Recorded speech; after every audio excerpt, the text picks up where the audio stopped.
Hello viewers, I hope you have seen my earlier lectures on Evidence Act.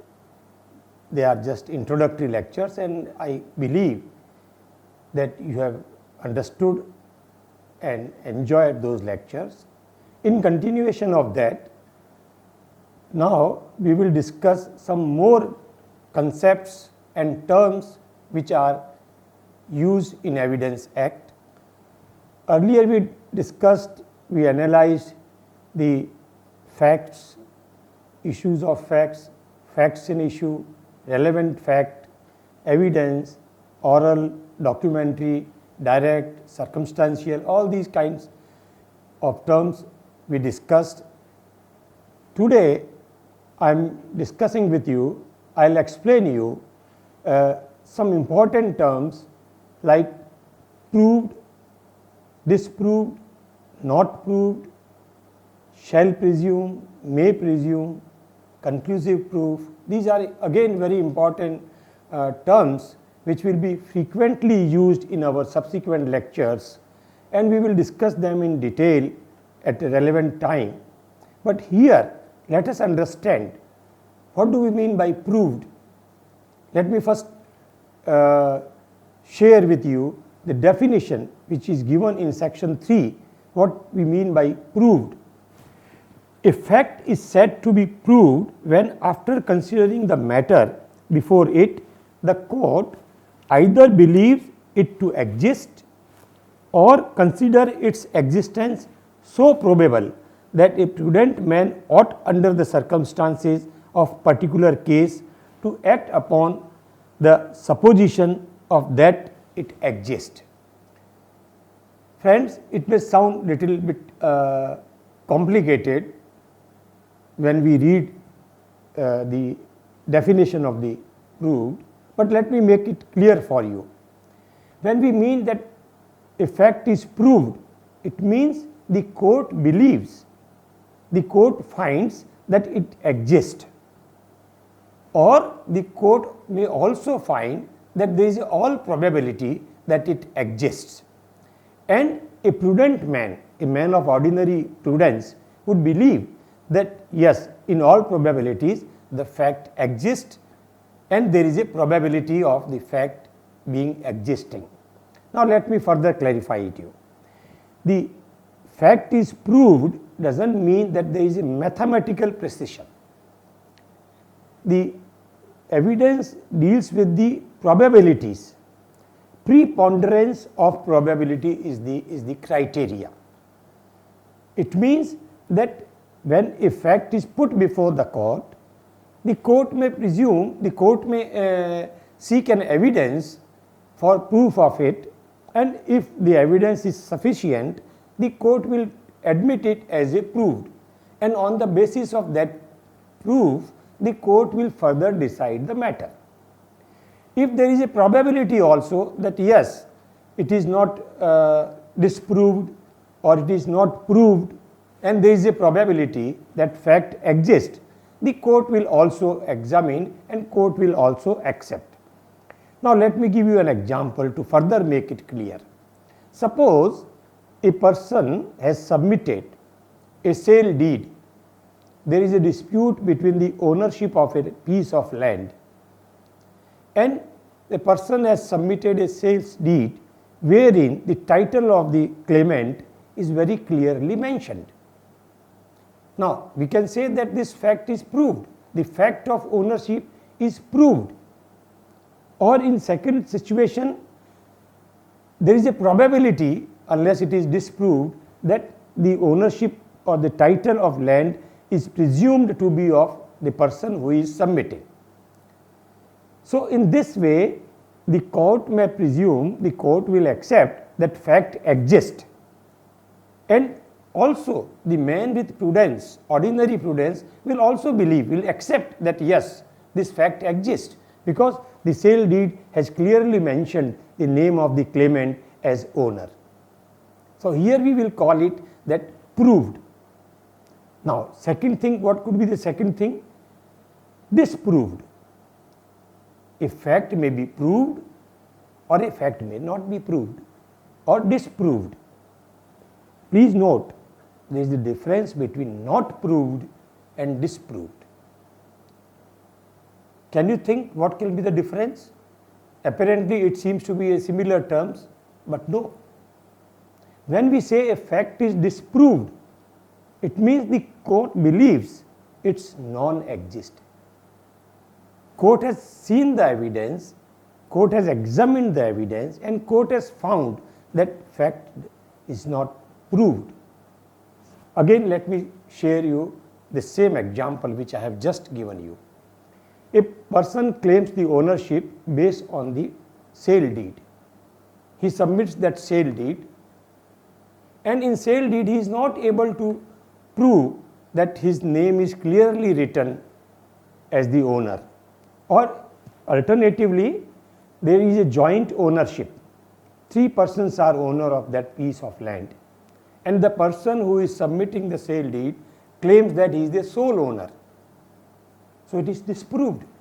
The claim of sole ownership is disproved clearly on the basis of the document wherein the names of 3 persons is there as a joint owner. So here we will not say that fact is not proved, we will say fact is disproved. Means what was claimed, what was supposed to be the contention of the party has been negated, has been disproved. So this is what we mean by disproved. And then we come to the not proved. Normally when we say the fact is not proved, perhaps we may think, or you may think, that the fact is false. That's why it is not proved. No, it is not the case.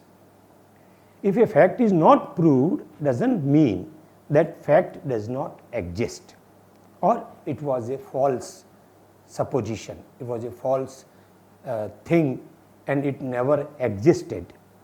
That is not the meaning in all the cases. The Evidence Act says when we say a fact is said to be not proved, it is neither proved, please take it clearly, it is neither proved nor disproved. Means it has not been proved or it has also not been disproved. Therefore, the court will say that we are not convinced, the fact is not proved. It means that you have not tendered, the party has not been able to tender satisfactory evidence either to prove it, or the opposite party has not been able to tender satisfactory evidence to disprove it. So in that case it is in limbo. We can say, well, it is not proved because it is neither proved nor disproved. Suppose tomorrow if some better evidence, some documentary evidence, some oral evidence, some direct or circumstantial evidence is submitted which can prove the fact or which can disprove the fact. There may be either thing. Either it is proved, it means it exists, or there is a probability of its being in existence. As I said, the rule is preponderance of possibilities. It is not exact mathematical proof, because if that would have been the case, that things should be proved in a precise mathematical way, then we will have no scope for circumstantial evidence. Yesterday we have seen that if there is no direct evidence, then the court can rely upon circumstantial evidence. Even in some cases the court can rely upon hearsay evidence, which is normally not accepted, because the concept or the rule of best evidence, if not fulfilled, the matter cannot be allowed to pass. The inquiry or the proceedings or the case has to be decided on the basis of first the best evidence rule, if not then on the secondary evidence, circumstantial evidence, indirect evidence, and in that case we cannot say that the proof should be in a very precise mathematical manner. Yes, if somebody can lead the direct evidence and proof is very clearly proved, as I mentioned that the name of the person in the sale deed is clearly mentioned as owner. Now there is no doubt court will accept it that yes, this fact exists. But if there is a joint ownership, as I mentioned, then the claim of absolute ownership will be disproved. And in third case, the title deed does not indicate anything about the claim of the person who is claiming ownership, then obviously the court will say it is not proved. It means we don't say that it is proved or we don't say that it is disproved. What we will say, the court says that it is on the basis of the evidence, it is not proved. And accordingly, the findings will be recorded. Now, second thing, a fact which is not proved does not necessarily mean, as I said, is a false one. I repeat it because there is a confusion.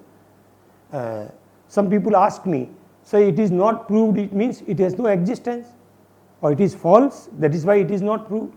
I say no, because it has not been proved or it has not been disproved, therefore the court says that it is not proved. Yeah, having said this, that a fact is when proved, when disproved and when not proved, now let me come to section 4.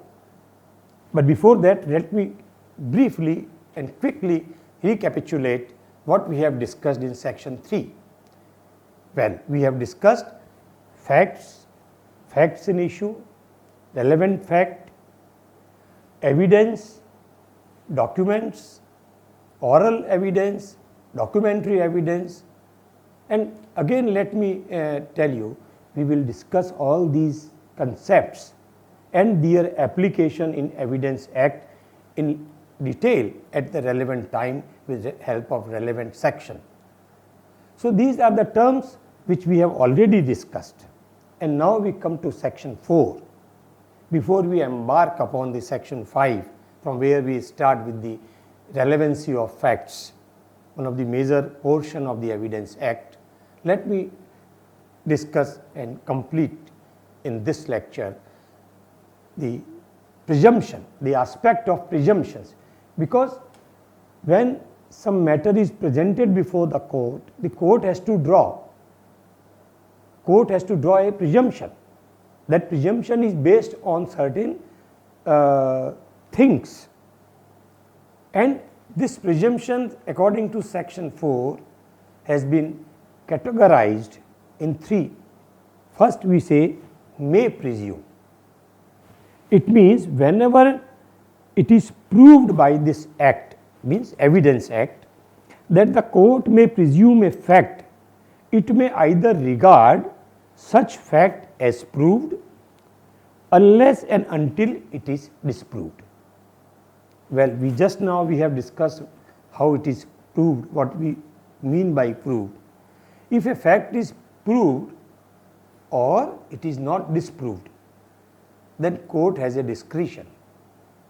That court may presume. If it is proved, then there is no problem in presumption, because the evidence has been submitted, presented, and court is satisfied.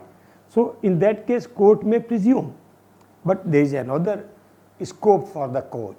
If it is not disproved and there is a preponderance of possibility, so court may also presume. That is the first thing. I think you have understood it. When we talk about the presumption, the first thing is court may presume. On the basis of the proof, the court may presume that fact exists. Or in all probability, fact may exist because it is not disproved. If it is disproved, then court shall not presume. Court may not presume. But it is not disproved, then there is a discretion. So it deals with the discretionary power of the court to presume that fact exists. So we call it may presume. I think, is this clear to you? Okay. Then we come to shall presume. We all know there are certain rules of interpretation. In General Clauses Act, when sometimes we may say that shall means may and may means shall. But here, when we talk of shall presume, then the court, whenever it is directed by the act, again Evidence Act, that the court shall presume a fact, it shall regard such fact as proved unless and until it is disproved. When Evidence Act says, there are different provisions, we will discuss section 84 for the time being, I may refer. There are other sections also we will discuss, wherein there is a long list of certain category of things, facts, which the court shall presume. I emphasize on the word shall presume, means court will take cognizance of those facts as proved, because Act says that court should assume that these facts exist unless they are specifically disproved by evidence. Now let me give you a simple example. All government acts which are duly published in official gazette, say for example the Evidence Act, section 4 or section 10 or section 25, whatever, the court shall presume. The court shall not ask the party that you submit the evidence that this section exists, because the section 84 says that court shall take note of certain presumptions, and that is why we call them shall presume. But there is a scope, and that scope is that if somebody can disprove, suppose there is a gazette notification of a particular government announcement, particular government scheme, the court shall take note of it, and on that basis of gazette notification, court shall move further. But there is a scope. If somebody can prove before the court that this gazette notification is fake, no such notification has been issued, then the court may examine and court may find that yes, it is disproved. So there is a long list where normally, we could say normally the court shall presume, means court shall take cognizance of those facts, and there is a list we will discuss when we discuss in detail what facts are presumed, what are not presumed. And the third is conclusive proof. Conclusive proof means when one fact is declared by this act to be conclusive proof of another fact. It may look little bit ticklish, but let me make it very clear. It's not that difficult. When one fact is declared as conclusive proof of another, the court shall, on proof of one fact, regard the other as proved, and shall not allow, please note, underline, and shall not allow evidence to be given against that fact for purpose of disproving. That is why it is conclusive proof. So now let me examine or analyze this definition. The best example we can give, and that is provided in the Act itself under section 112, is the conclusive proof of paternity. We must have heard lot of cases coming in the court demanding DNA test, some person saying that the child doesn't belong to me, the mother says the child belongs to the father, biological father, and there are many such disputes which are very often coming. Then court orders DNA test, and accordingly on the report of the experts, DNA experts, the court decides the paternity of the child. But here in section 112 of the Evidence Act, the court has drawn one conclusive proof. And what is that conclusive proof?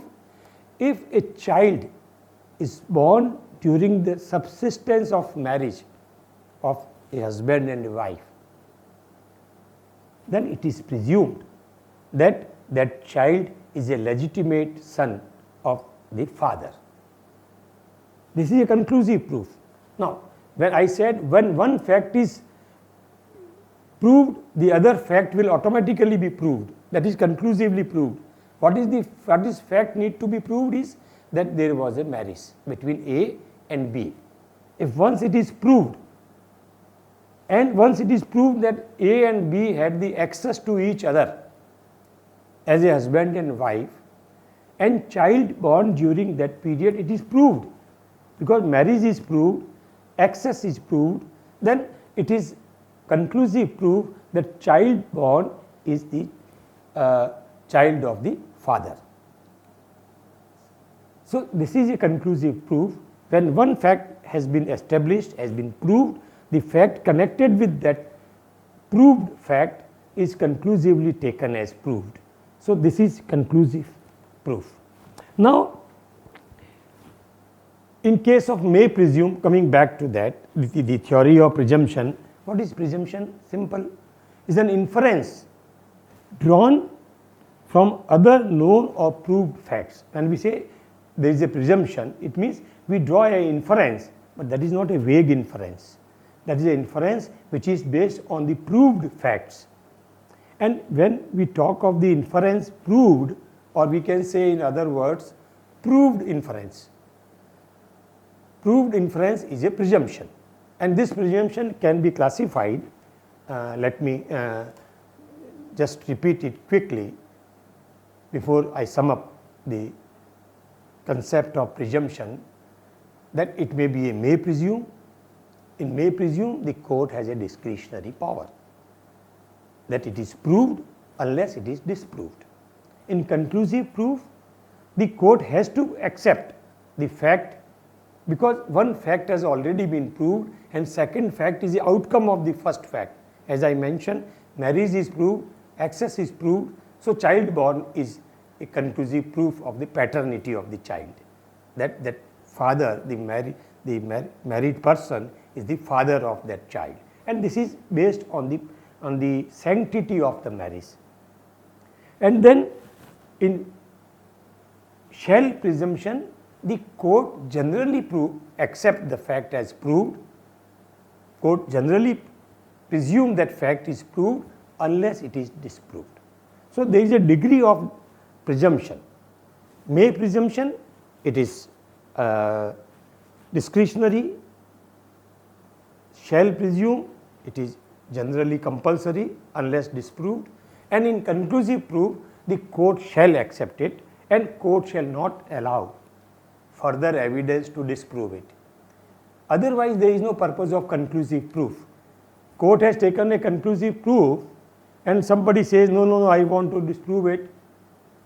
Court will not allow. Court will say that yes, these facts are proved, so this outcome or this second fact is automatically proved, and we are taking note of it as a conclusive proof. So again, it is based on the public policy. Otherwise, there will be no end to litigation. People will keep on filing new evidences, irrelevant evidences, and linger on the matter.